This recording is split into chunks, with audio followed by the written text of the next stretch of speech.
আমি ছাত্রদলকে চ্যালেঞ্জ করে বলতে পারি, আমি এই ঢাকা বিশ্ববিদ্যালয়ে শিক্ষার্থীদের জন্য যতগুলো অধিকার আদায়ের আন্দোলন করেছি, অন্যায়ের প্রতিবাদ করে আন্দোলন করেছি, ছাত্রদল এত বড় সংগঠন হয়ে তারা সেটা করতে পারে নাই। যখন ছাত্রদলের ডাকসু বানচালের ষড়যন্ত্র আমি পাবলিকের কাছে ফাঁস করে দিলাম, শিক্ষার্থীদের কাছে ফাঁস করে দিলাম, তখন তারা আমার পিছনে লাগলো। আমি গুপ্ত রাজনীতি সমর্থন করি। নির্বাচনের তফসিল দিয়ে দিল, হঠাৎ করেই ছাত্রদল তাদের হল কমিটি প্রকাশ করলো। কেন? এটা সুস্পষ্ট যে তারা ডাকসু নির্বাচনকে বালচাল করার জন্য এটা করেছে। এতদিন পর্যন্ত প্রত্যেকটা ছাত্র সংগঠনে কিন্তু হলগুলোতে কাজ করেছে, মেয়েদের হলগুলোতেও কাজ করেছে। ছাত্রদলও মেয়েদের হলগুলোতে চিকিৎসা সেবা দেওয়া, কুরবানির মাংস খাওয়ানো, পানির ফিল্টার দেওয়া, এগুলো করেছে। আমরা বেন্ডিং মেশিন দিয়েছি, ছাত্র শিবির পানির ফিল্টার দিয়েছে, অনেকেই কাজ করেছে। তাহলে হঠাৎ করে এখন কমিটি কেন দিতে হবে? যেটা তো একটা সোশ্যাল কন্ট্রাক্ট ছিল আমাদের অভ্যুত্থানের সময়ের, যে কমিটি দিয়ে এইভাবে করে কাজ করবে না। তাহলে কেন সোশ্যাল কন্ট্রাক্টে ব্রেক করতে হবে? গতকালকে মিটিংয়ে ছাত্রদলের সাধারণ সম্পাদক নাসিরউদ্দিন উনি বলেছেন যে এই সময়ে কমিটি দিলে এরকম পরিস্থিতি হবে, এটা আমরা জানতাম। তো উনি জেনে শুনে কেন তারা এই কাজটা করেছে? মানে বুঝতেছেন না জেনে শুনে কেন এই কাজটা করেছে? এই কাজটা করেছে, এবং একদিক থেকে তারা কমিটি দিচ্ছে, আরেক দিক থেকে আরেকটি ছাত্র সংগঠন তাদের নেতারা বলতেছে যে এটা বিরোধিতা করতেছে। ভালো, কিন্তু আবার আমরা দেখতেছি যে মিছিলের ভিতরে তারা কি করতেছে, এই যে ছিঁড়ে ফেলা, ভাঙচুর করা, ভেন্ডিং মেশিনে জুতা দেখানো, উস্কানি দেওয়া, এগুলো নেতৃত্ব দিচ্ছে। মানে এটা ভেরি ক্লিয়ার যে তারা শিক্ষার্থীদেরকে উত্তেজিত করে উস্কানি দিয়ে একটা সংঘাত সহিংসতা তৈরি করে এবারে মারামারি হইলো, মাথা ফাটাফাটি, আহত নিহত, এবার ডাকসু বন্ধ হওয়ার পরিবেশ নাই। এই ধরনের একটা পরিস্থিতি সৃষ্টি করার জন্যই মূলত ছাত্রদলের এই সময়ের কমিটি দেওয়া, এবং যে গণতান্ত্রিক ছাত্র সংসদ নামে যে সংগঠনটি আছে তার কিছু নেতাকর্মীরা এই ধরনের কাজটা তারা করেছে। যেটা আমরা পূর্বে থেকেই বলে আসছি, যারা ক্ষমতায় থাকে, যারা ক্ষমতায় আসবে বলে মনে করে, তাদের জনপ্রিয়তা না থাকলে তারা আসলে ছাত্র সংসদ চায় না। ঠিক এখন সেটাই করতেছে। তবে আমি আমার জায়গা থেকে মনে করি যে ঢাকা বিশ্ববিদ্যালয়ের সবচেয়ে বড় শক্তি হচ্ছে ঢাকা বিশ্ববিদ্যালয়ের ছাত্রছাত্রীরা। ঢাকা বিশ্ববিদ্যালয়ের ছাত্রছাত্রীরা এখন ঐক্যবদ্ধ, যে কোনো ষড়যন্ত্র চক্রান্ত মোকাবেলা করার জন্য তারা প্রস্তুত। তারা ছাত্র সংসদ নির্বাচন চায়।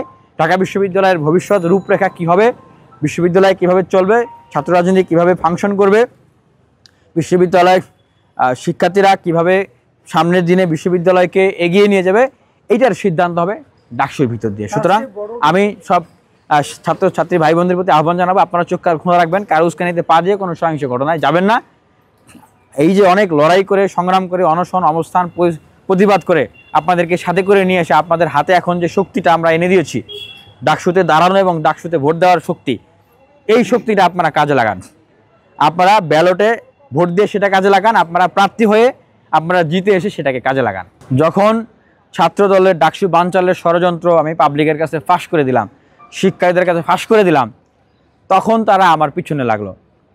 আমি গুপ্ত রাজনীতি সমর্থন করি।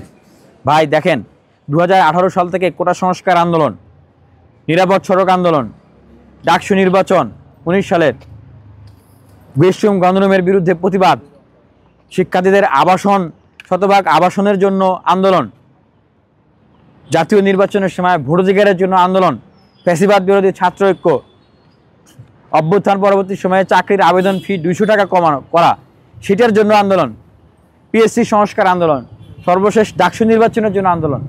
আমি তো প্রত্যেকটা আন্দোলন সংগ্রামী করেছি। আমি কি গুপ্ত থেকে করেছি? বরং আমি ছাত্রদলকে চ্যালেঞ্জ করে বলতে পারি, আমি এই ঢাকা বিশ্ববিদ্যালয়ে শিক্ষার্থীদের জন্য যতগুলো অধিকার আদায়ের আন্দোলন করেছি, অন্যায়ের প্রতিবাদ করে আন্দোলন করেছি, ছাত্রদল এত বড় সংগঠন হয়ে তারা সেটা করতে পারে নাই। তাদের ব্যর্থতা ঢাকার জন্যই তারা এই ট্যাগ দিয়েছে আমাকে। মিডিয়ার ভাইরা তো এখানে আসেন। আমি দুইবার জেল খেটেছি, 6 মাস 7 মাস সলিটারি কনফাইনমেন্টে ছিলাম। এরপরে কি আমি বিশ্ববিদ্যালয় থেকে নাই হয়ে গেছি?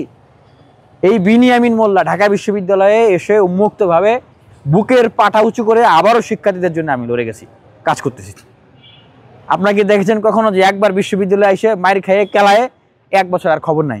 এরকম পরিস্থিতি আমাদের কখনো হয়েছে?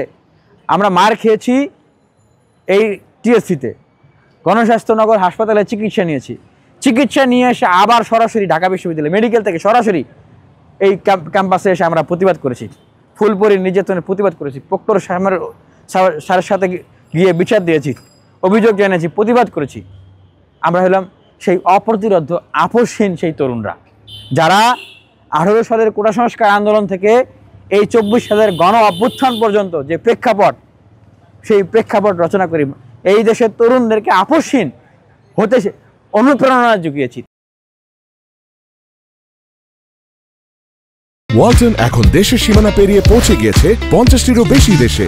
ওয়ালটন, ঘরে ঘরে বিশ্বজুড়ে।